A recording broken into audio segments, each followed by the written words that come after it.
Olá pessoal, nesse vídeo a gente vai falar sobre o conjunto dos números irracionais. Quando a gente fala em conjuntos numéricos, eles são agrupamentos de números que os separam de acordo com suas características mais importantes e também levando em consideração o seu processo de criação. Isso aconteceu com os números naturais, com os números inteiros, com os números racionais e com os números irracionais. Os números racionais, que foram os que a gente viu em outros vídeos, é qualquer número que pode ser escrito na forma de fração.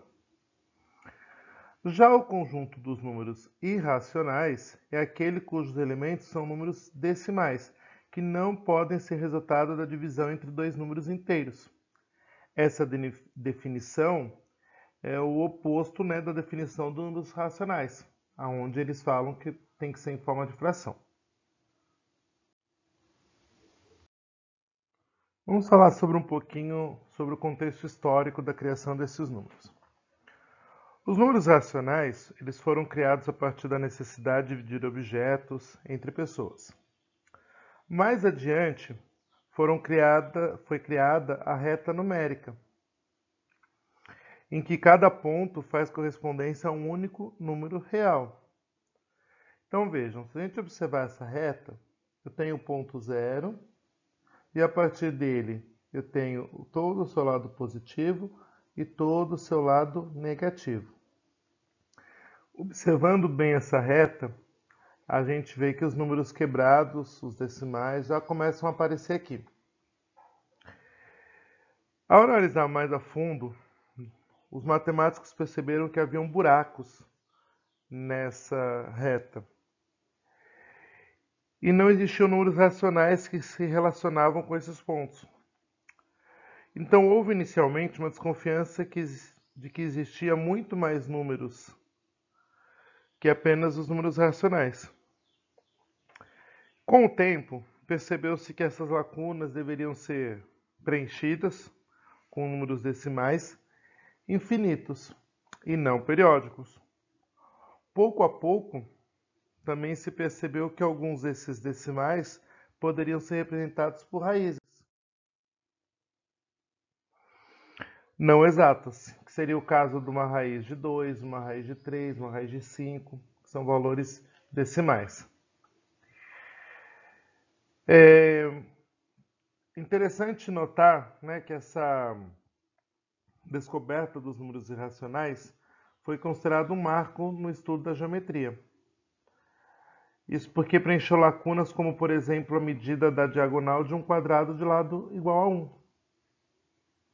Que se a gente for calcular essa diagonal usando o teorema de Pitágoras, a gente pensando que isso aqui é um triângulo retângulo, dois triângulos retângulos, a gente vai ter uma raiz de 2 como resposta.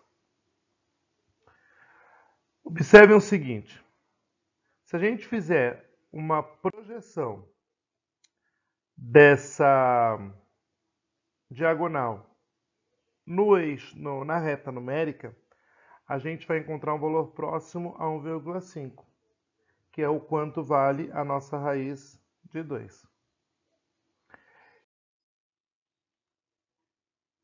Mas pensando nessa questão dos números racionais, deve-se vir a pergunta: quais números são os irracionais? Uma questão um pouco mais óbvia é: os números irracionais são aqueles que não são os racionais.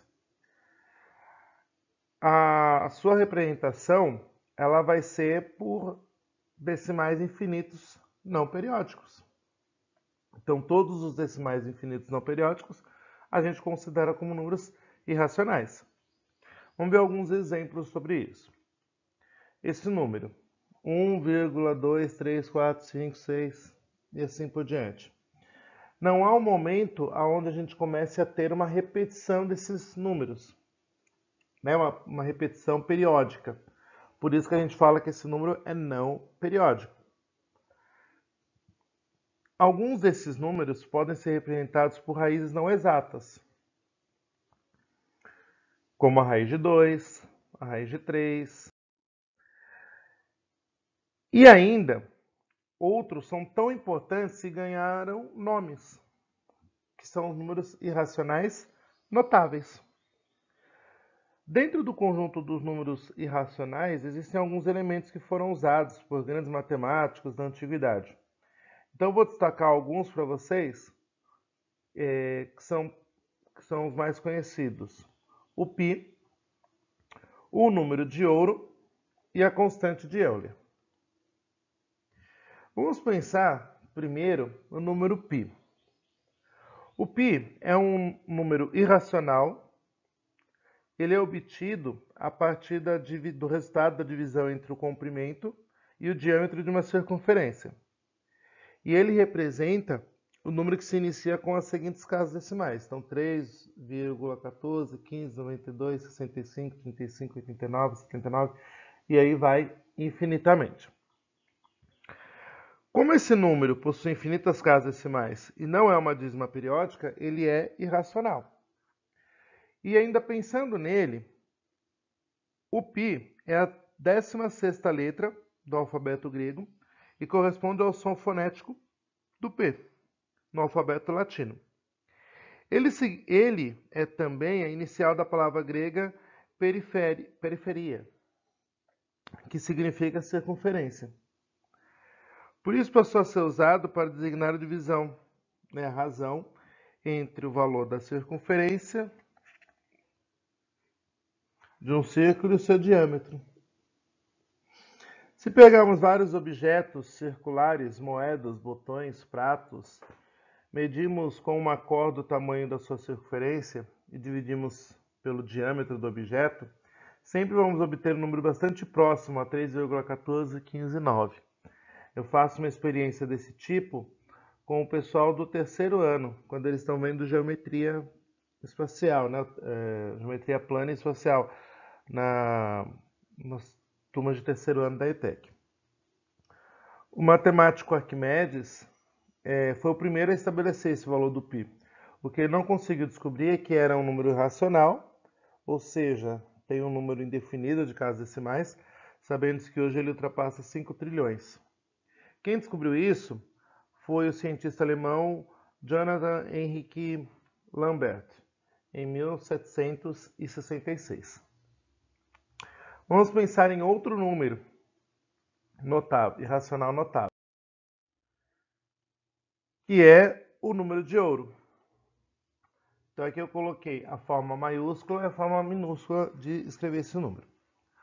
O número áureo, representado pela letra grega, essa letra grega, refere-se à proporção perfeita e é proporcional a 1 mais raiz de 5 dividido por 2. Assim, esse número tem o valor de 1,6180339 e assim por diante. Também é um número irracional, porque eu não tenho um período de repetição dessas casas. O número de ouro, ele é o representante matemático da perfeição da natureza. Ele é estudado desde a antiguidade e muitas construções gregas e obras artistas representam esse número como base. Vamos ver alguns casos desse tipo. Na natureza, observem que a representação dele é esse caracol. E aí, se eu pegar uma concha, por exemplo, eu vou ter esse caracol dentro dela.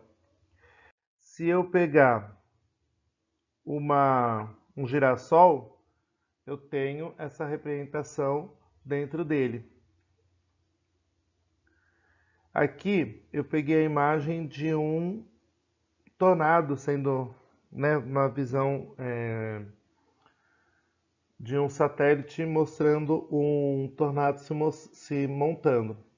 Observem que ele também tem esse sentido de uma esfera, de um redemoinho aí dentro. Nas obras de arte, a gente também tem a utilização do número de ouro. Então, alguns pintores, alguns artistas que usaram essa técnica foi o Leonardo da Vinci, Michelangelo, e Rembrandt. Então, observem que nas construções gregas você também tinha esse número de ouro acontecendo.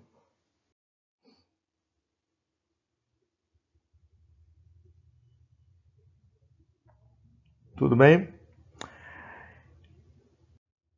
A última que a gente vai destacar aqui é a constante de Euler, que também é um número de ouro, um número irracional notável. O número e é uma constante matemática que é a base dos logaritmos naturais. O logaritmo vocês vão trabalhar comigo na ETEC no segundo ano, tá? Por vezes é chamado número de Euler ou constante de Euler, em homenagem ao matemático suíço Leonhard Euler. Número de Napier, em homenagem a John Napier. Número de Napier, constante Napier.